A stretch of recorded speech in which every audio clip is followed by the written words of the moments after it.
So we're going to start, and I'm Dr. Cathy J. Campbell, and this is Coffee with Dr. CJ. Welcome. I'm a family physician, sport medicine physician at Cleveland Clinic, Canada. And this is, believe it or not, our 12th webinar. Believe it or not, it's June 25th, 2020. And we started this at the start of COVID-19. And we've talked about all kinds of things. We've talked about parenting during COVID and the new skills that we must acquire as parents, working from home, cooking, taking care of the kids and the family and everything else. We've talked about anxiety and mental stress, financial difficulties resulting from all of this. We've talked about diet, how to make bread without yeast or making yeast substitutes. We've talked about exercise and different ways of exercising when our gym is closed and so forth. Before we start today, I really wanted to thank Cleveland Clinic Canada and Mike Kessler, who's our CEO, as well as the executive team. They've been incredibly supportive to all of our downtown and midtown teams in beautiful downtown Toronto, Ontario, Canada. So welcome to this webinar.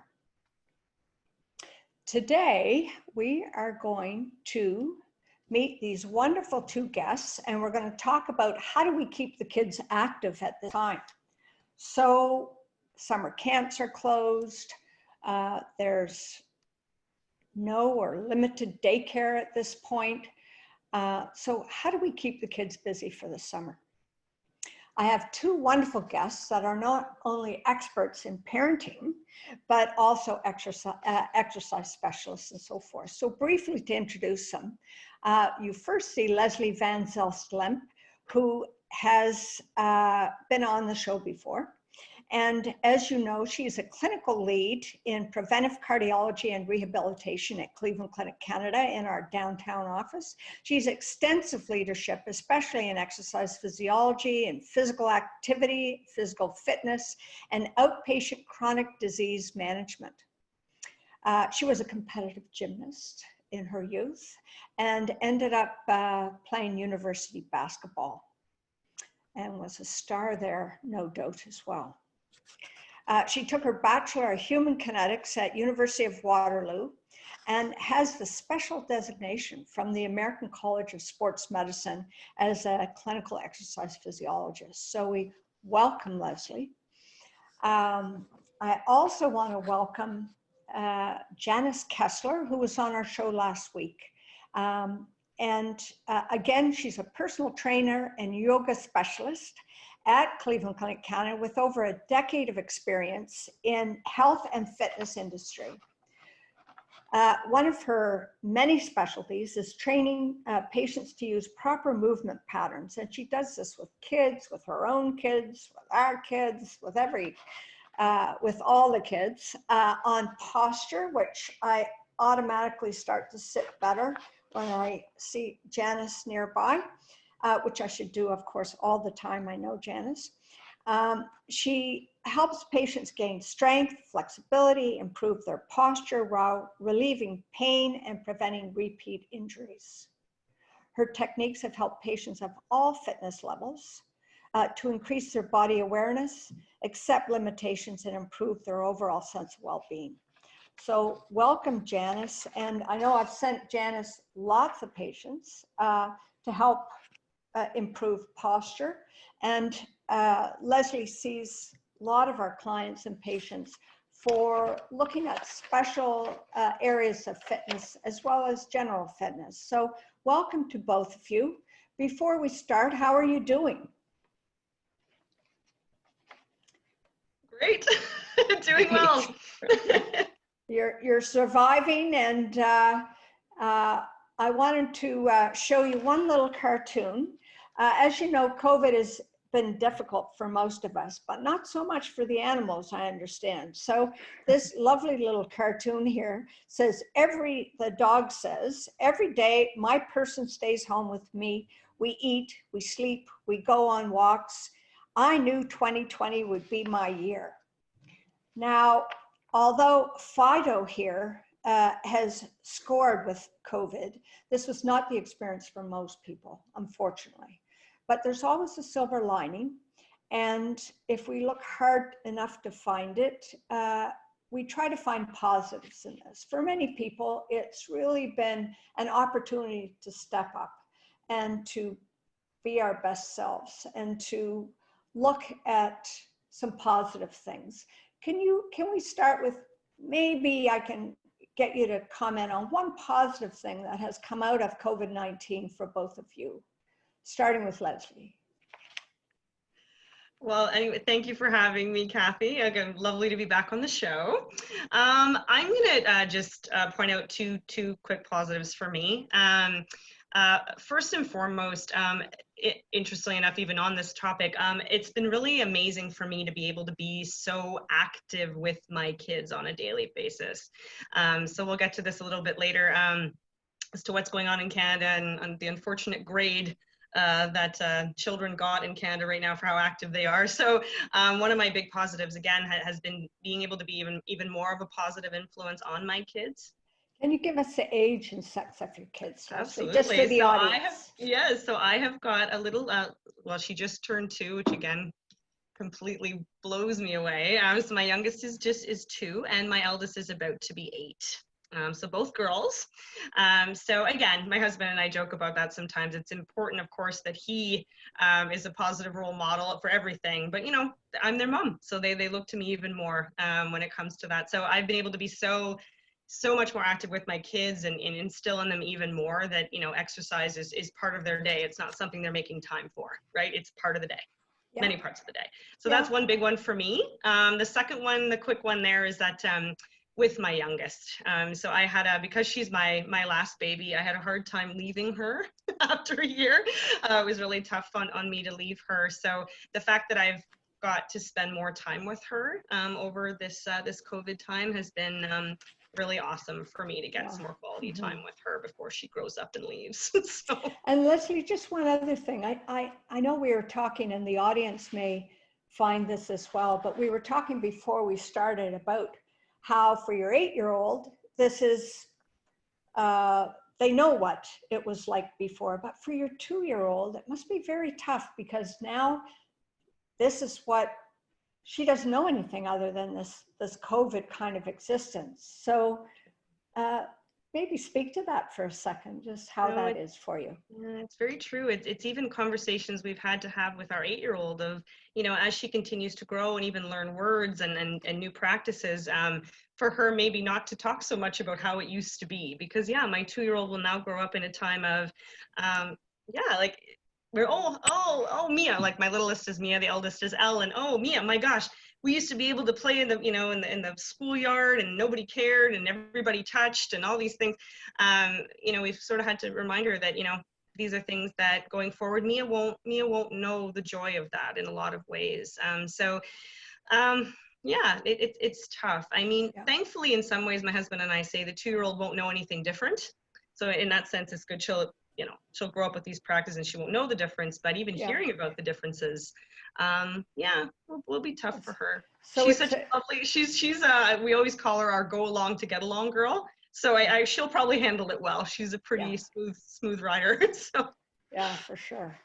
Well, thanks for sharing that. And Janice, a positive, any silver linings that have come out of this time for you?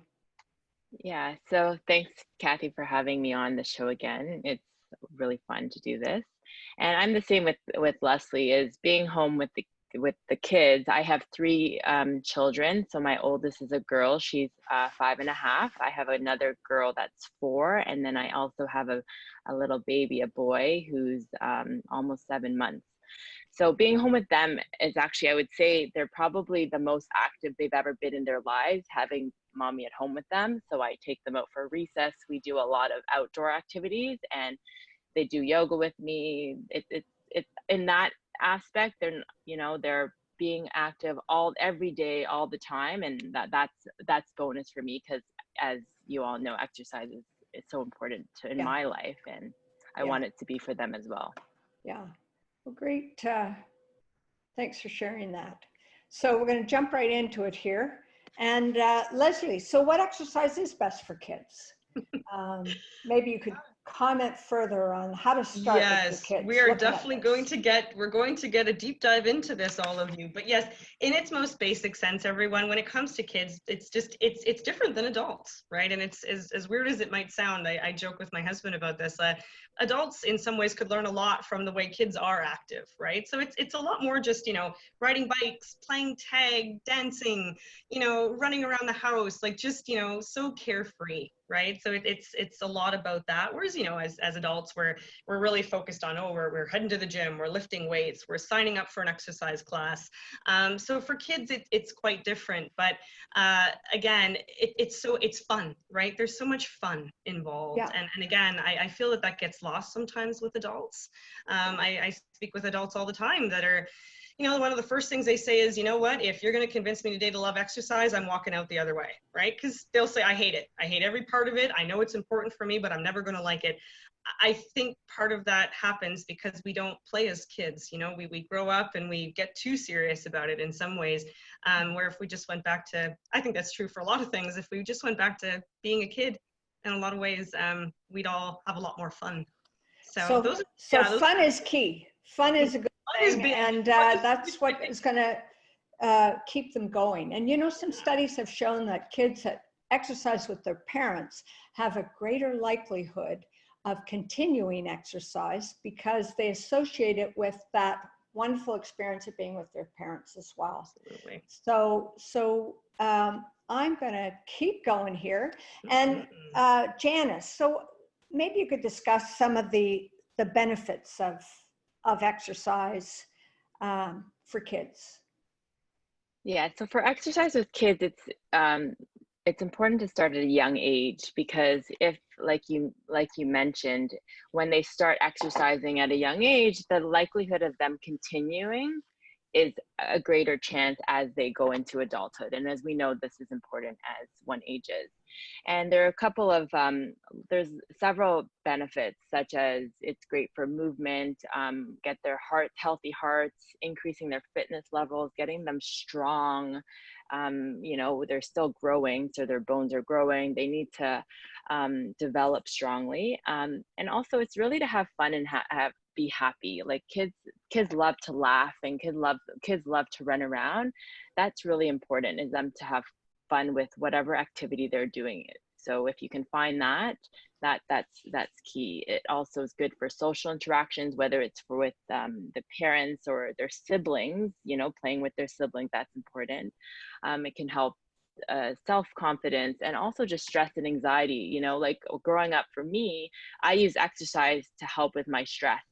I remember going to university, my first time I had stopped exercise. I was active my whole life, and my first exams, I broke out in hives all over. And my mom said to me, Janice, go to the gym. You need to go exercise. Because I stopped in university. I didn't have time. And I realized it was, you know, all these hives I was having was just because I was stressed and I didn't have an outlet. And so for me, that I turned it around, and it's been my whole life. So if I'm ever stressed, I'll go for a run or do yoga or do something. And it's just my time away for me. And that's also a really important message, Janice, is that we always have time.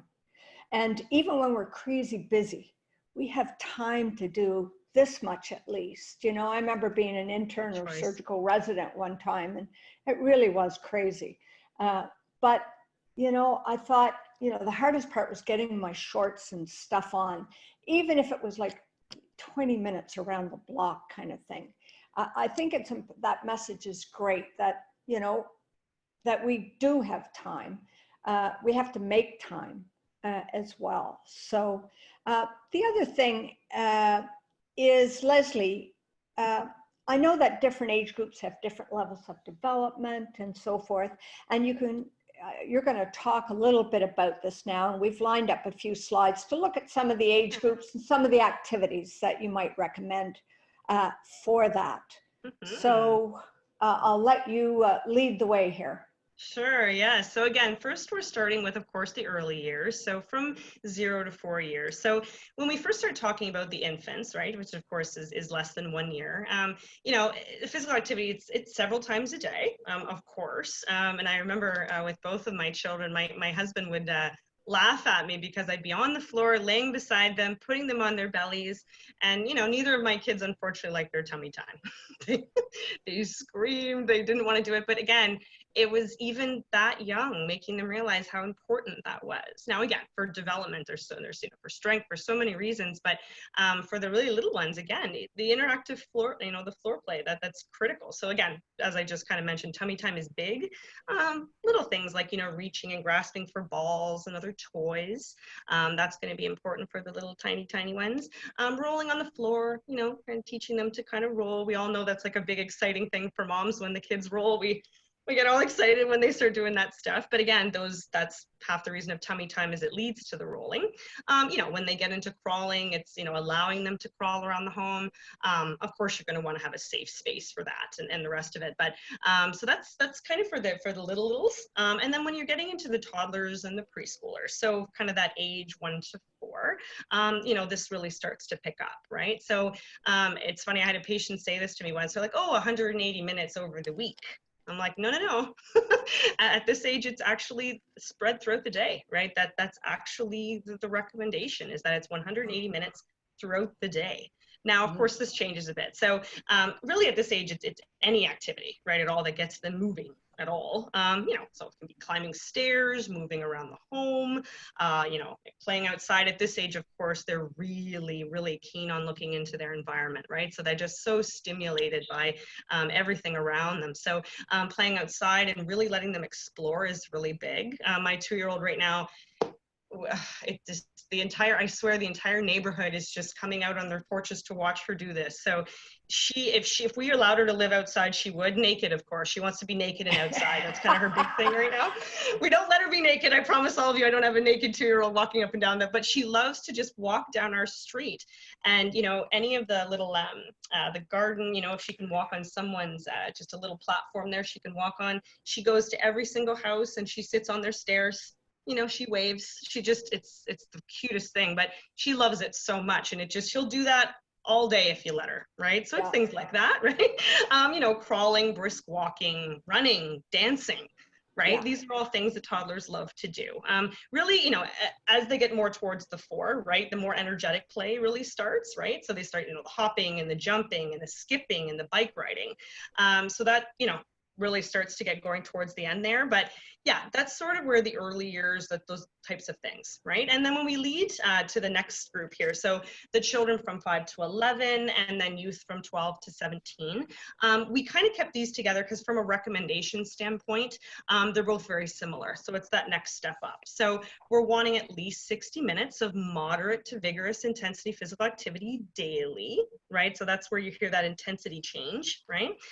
So again, that's the moderate to vigorous, right, 60 minutes daily. But interestingly enough is where we carve out the next part, right? So the vigorous intensity. So again, not talking about moderate to vigorous now, we're talking about actual vigorous activity at least 3 days per week, right? So we've got a great picture there, right? That's when it's that sort of that next step, right? So that might involve sports, really getting the gears going with riding on the bike. I know one of my daughter, my 8-year-old, about to be 8 anyway, in a week, her favorite thing now is going biking with mommy, right? But not just biking with me. She either comes with me on my run and she bikes alongside me, which of course she can go a lot faster than me. She goes faster and she's like, Mom, why are you so slow? Like, pick up your pace, right? So I got to pick up my running speed here.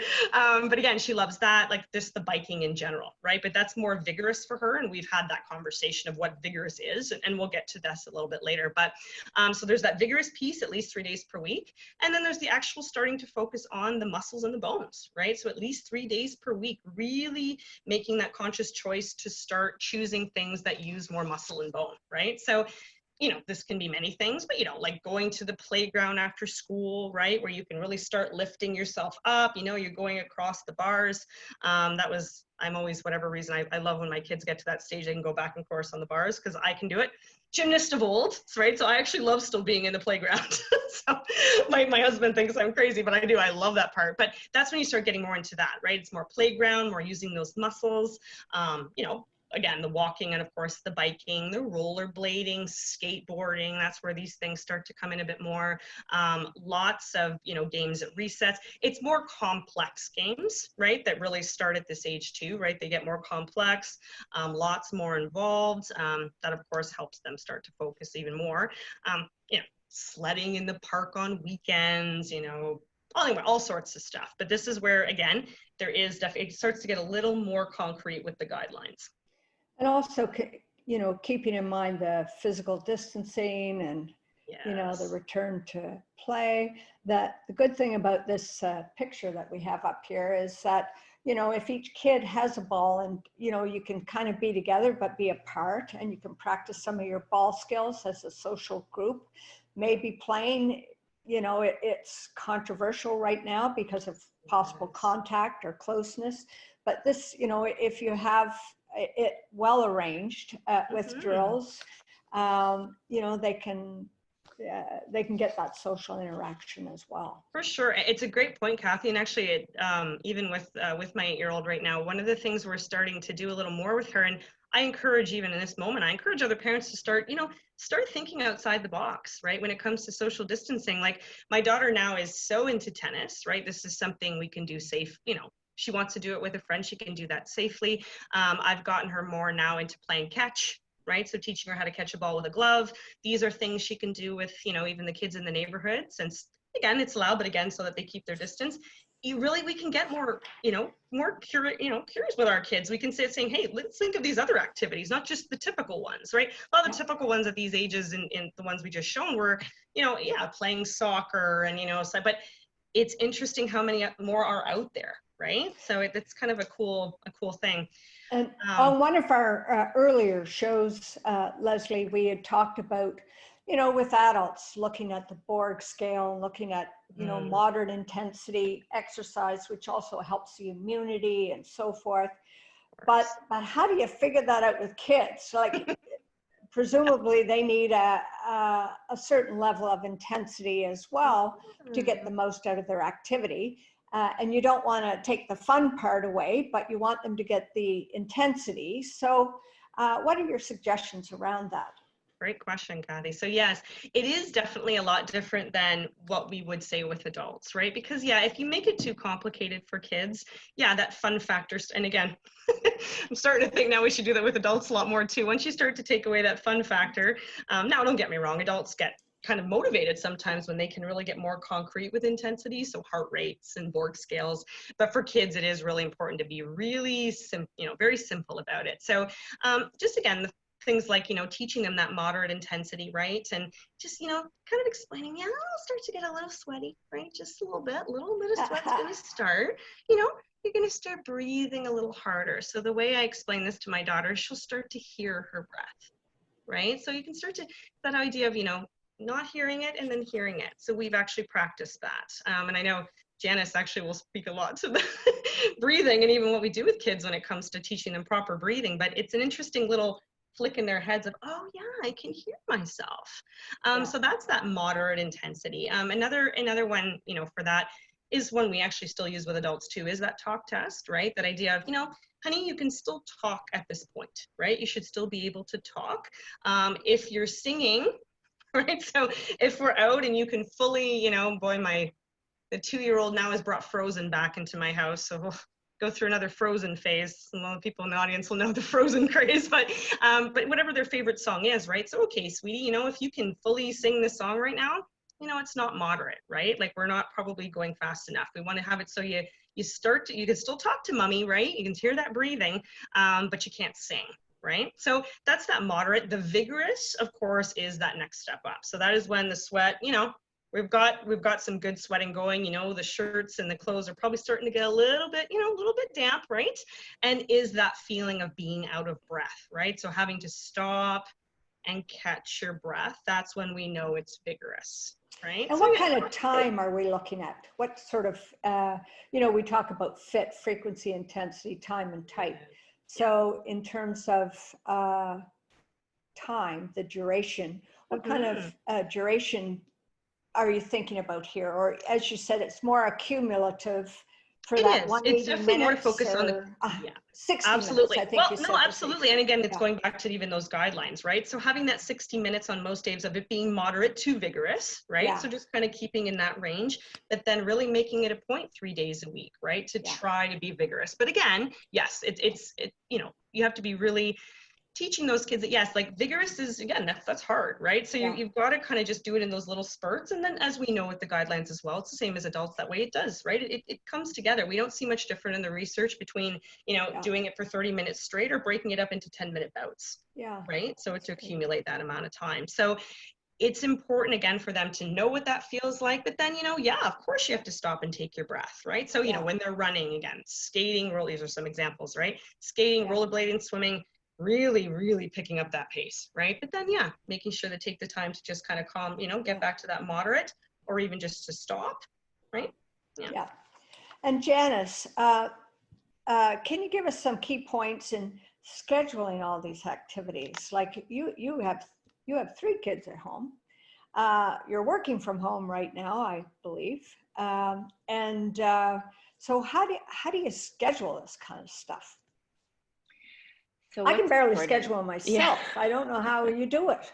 You Amazing. have to be very organized, but I think it's important to find a schedule that works for you. So everybody's job is different and what that's going to look like. So I'm lucky I can fit clients early in the morning or late at night or in between the times at lunchtime when they're eating lunch. So once you figure out what that schedule looks like, it's important to have that same schedule every day during the week, say Monday to Friday when you're working. And So is for that example, still, sorry, Janice, is that still online? um, The sorry. working? Are you still working online or? Oh, yeah, for me. Yeah, for you. Yeah. So when Yeah, I'm working online virtually. right. Yeah. Okay, So I'll see clients virtually on Zoom calls or FaceTime or whatever the case right. may be. Okay, So I need to have my kids say eating lunch so that I could just hop on a call, see a got patient. it. And so how do I schedule like going outside with them? Because that's very important. So when they were in school, because my daughter had Zoom calls every day, but now that school's finished, I put in a morning I call it recess, and like morning recess time, and then we'll go out before lunch again, and then after dinner. So ideally we want to try to go 3 times a day now that school's done, because also when it's really hot outside, for my kids at least, they can't stay out too long. It's very hot. You have to adapt it to the weather. So if it's very hot, you know, we do something as simple as doing bubbles, for example, because you don't have to run around. Versus this morning, it was cooler, so we were out biking. So you have to set the schedule according to the weather. You got to look at the weather. You got to look at what your day looks like, and I try to see what my day looks like and see where I can fit in that recess time. So if I know, like I have a call, we're doing this coffee with Cathy today, you know, my outdoor recess time is going to be a little bit different, and that's okay. But I've told them the schedule ahead of time. Like, let's go out longer this morning because I might not be able to take you as long just before lunch. Another thing is you need to lead by example. So if the kids see that you're being active, they want to be active with me. When I'm running on the treadmill, my daughter's like, can I run on the treadmill too? I said, no, we'll run outside. But, you know, I do that when she's reading, or, you know, I'm trying to fit in my workout as well when they're doing activities where they're more quiet, or they're tired, or at the end of the day. Another thing is it's important to be active as a family. So my husband, I asked him if I could tell everybody this, but he actually never knew how to ride a bicycle. And it was important to me now with the COVID times. I said, you're going to learn how to ride a bicycle because I would like to ride as a family together. And my husband, you know, never worried. He was scared. He got scared when he was a child, so never wanted to get up. He saw a kid fall down his street and hurt himself, so he didn't want to actually get on a bike. But luckily and thankfully, he got on his bike and now he's riding a bicycle. Wow. And it's amazing. And my daughters, so I'm like, I'm telling my daughters, look, daddy's on a bicycle. Let's cheer him on. And we're seeing, oh, he's on, like, you know, so it took, you know, like only in a month, practicing once a week on the weekend. And now he actually says, Janice, I'm going to go practice biking in the middle of the day. Like at the end of the day, it's, you know, it's amazing. So, you know, leading by example is one to say that, hey, if daddy was scared and he could get on his bike, if you fall, if my daughter, God forbid, falls, I'm like, get back on your bike. It's okay, you know? And so they see us as being role models. We're doing things together as a family. That's important. Well, that's excellent. And, you know, one of the things that we've learned from COVID, or three things: resiliency, you know, adaptability and flexibility. And we've got to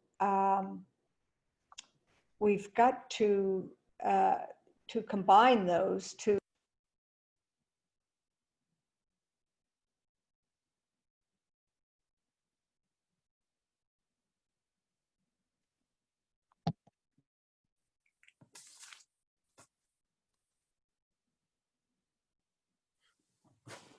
Janice, can you hear Cathy? Oh, no. Sorry, there we go. Oh, there we Yep, go. there we are. I say we lost you. There's a little button here, I think, that went off. So what I was saying is that lost my trend there. Oh, you were saying about some really cool things that you could do with the kids. And we, by the way, have great resources that will be sent to everyone that's registered after this, with, you know, different websites and so forth, with some really neat stuff. But maybe you could speak to this, Janice. Yeah, so when the weather's nice, I like to be outdoors as much as I can, and the kids like to be outdoors, and it's easier to run around and find some things to do. So, you know, we do biking, like I said. I have outdoor chalk, so I write hopscotch on the driveway so that they can jump around. I'll show them different drills, skipping. We got skipping ropes for the kids, bubbles. And gardening is also really nice one, and they love doing gardening with their bubby, and who's amazing gardener. So I learned from her, and that's something you don't have to, doesn't take much energy. Just, you know, you learn how to plant. They actually have to water these planters that my mother-in-law did some beautiful flowers on my planters. So I said, okay, girls, every day you're in charge of watering these planters, you know? So that's their role. And it's just, you know, they don't take much energy, but they know, okay, here's the watering can, here's where I fill up the water. My mother-in-law said, don't put water on the leaves. So we're teaching them, you know, and they're having a lot of fun. We even planted these watermelon seed, and seeing it grow, and they're like, mommy, it has a sprout, and they're so excited. So gardening it's great to do with kids. Also, I another agree activity, on that one. My kids love it too. Yeah, it's a great one. Oh, great. Yeah. And then also another activity, which it's actually strawberry picking time. So I think the girls are going to go strawberry picking next week, which I think they're really excited to. So there's a lot of things you can do in the city, and to maintain that social distancing among other families. Yeah. That's great. Right.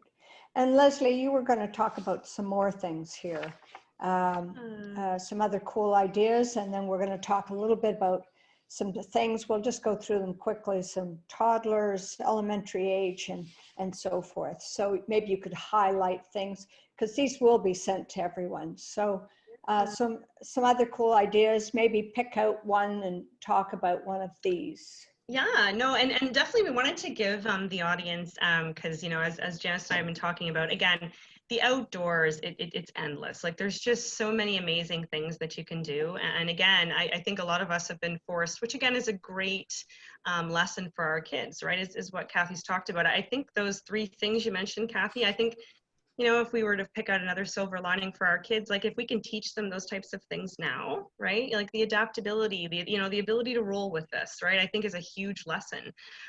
So again, the reason we wanted to give you this, so yeah, outdoors, awesome, you know, so many things. But if you do, you know, if you are forced to be indoors, which again, even, you know, we were up north over the weekend, you know, you have one rainy day, you've got a great day, you know, so on a great weather day, we're outside for 8 hours, right? Doing so many various activities. But again, if it's raining, you get a little stuck. And if the kids are used to that activity, it is, rainy days become a bit tough. I know for my kids, you can really tell even mentally how they suffer now because we are so active as a family. Like they struggle when we're indoors. So these are some videos that my kids and I that we've been using. So I'll pick Cosmic Kids is an easy one to just talk about first and foremost. What I actually love about Cosmic Kids, it's more of a yoga based platform, but what's nice, or what my daughter loves about it, is again they actually have different themes. So it's really cool because if again, we're back into Frozen time. So there's one that's based on Frozen. So she's dressed in a certain way in the background and all these things. And it's just taking them through, like, there's different times as well, right? So if, sometimes my kids are, they only want to do it for 10 minutes, or maybe they feel, oh yeah, no, Mom, let's do a 30-minute one together. And I always do them with them. Of course, we went out, it was really fun. The beginning of all this, I didn't have yoga mats for my kids, right? Just didn't, but now we do. So they're very proud of their yoga mats. They've got stickers all over them. That was a whole separate thing. But again, and then we take turns of who's picking the theme and then the amount of time. So Cosmic Kids is just great that way. Again, teaching them that movement. It's fun. Again, there's themes involved. So that one has been super fun. Just wanted to add some other ones though, like when we are kind of gearing towards my youngest, which I have to explain to my daughter sometimes, okay, we're going to focus a little more on Mia today. So for the toddlers, so the Kid Boomers, so again, this is simple songs and, colors and shapes. So there's lots of learning involved there too, which has been really great for her. There's, again, the Movely is again, more of that yoga, the mindfulness. My little one, I can't believe what a great breather she is. Janice can attest to this. It's funny, at that age, they know how to breathe, adults don't. They belly breathe naturally. So it's really cute, actually. I'm always telling my daughter, well, look at what Mia's doing. She's doing belly breathing properly. So again, that's more for the littles. And then again, the CBC Kids I've found to be great. So just, more dance videos, lots of fun, lots of great music. So lots of themes there. Coming into, that elementary age and getting older, there's, again, we're giving you guys these, so that's why we wanted to make it a point of doing that. So kiddo, again, moving and moving well often, lots of great lessons. Box is a little more, you can follow the pages. I love the challenge. That's, again, tons of videos, right? Where again, they actually get to challenge themselves, which I think is kind of, my daughter loves this because she loves to be challenged. She likes to joke that, well, it is a joke because she's not as fit as her mummy yet. She probably will be pretty soon. But again, active with Adam, my nephew actually is such a huge hockey. Oh my God, the fact that he hasn't had hockey has been really, really tough on him. So I've been really trying to help my twin sister, really try to get some hockey-based stuff for him. So that's why I put that one on there. He really loves this one, just to help him with that. A few more on there. Free footy, YMCA at home.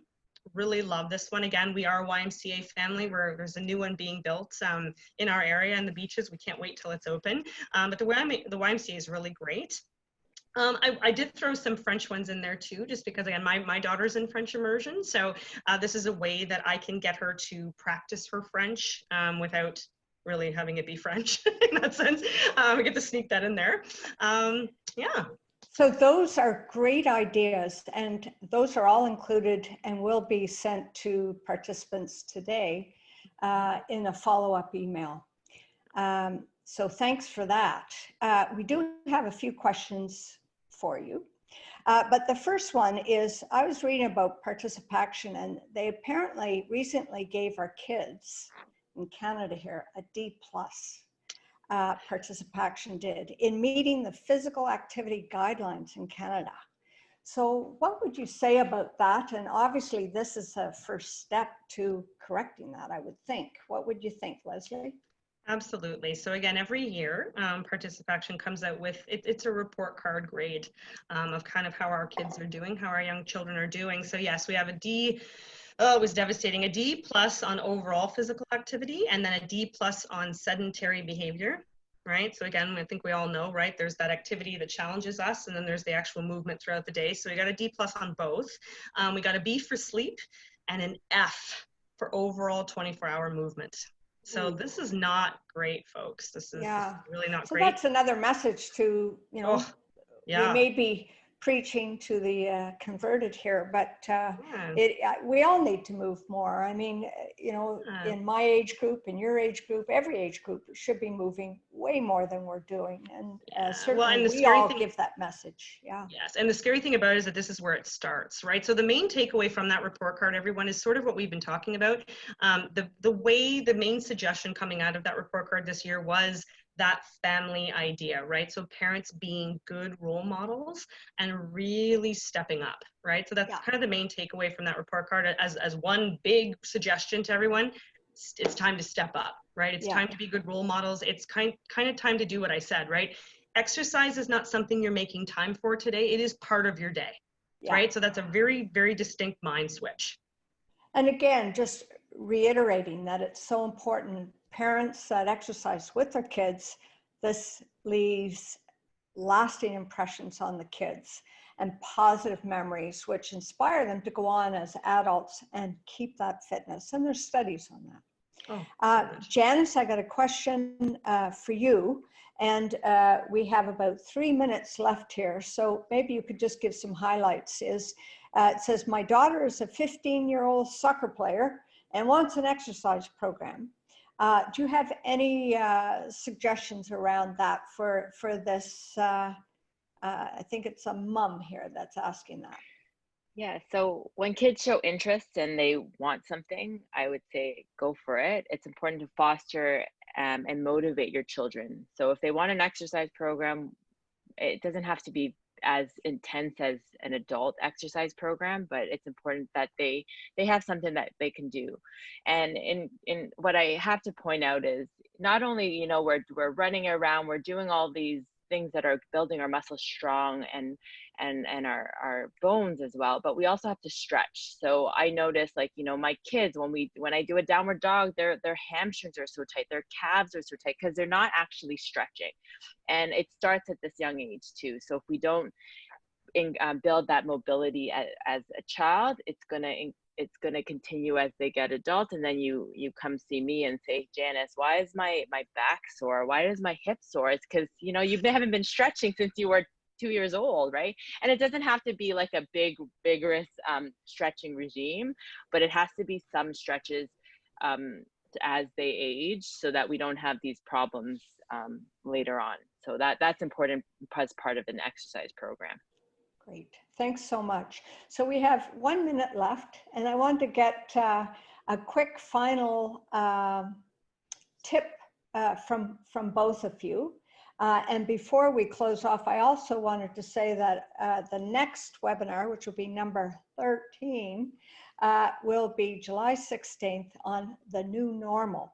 But before we say goodbye, perhaps you could add one little tip for our audience on the topic today. Leslie. So I think to be like, get it in the schedule. So kind of what Janice has been talking about, right? Make it part of the day, get it in there. Fun. Yeah. Fun. Fun, get it on the schedule. Fun. Janice.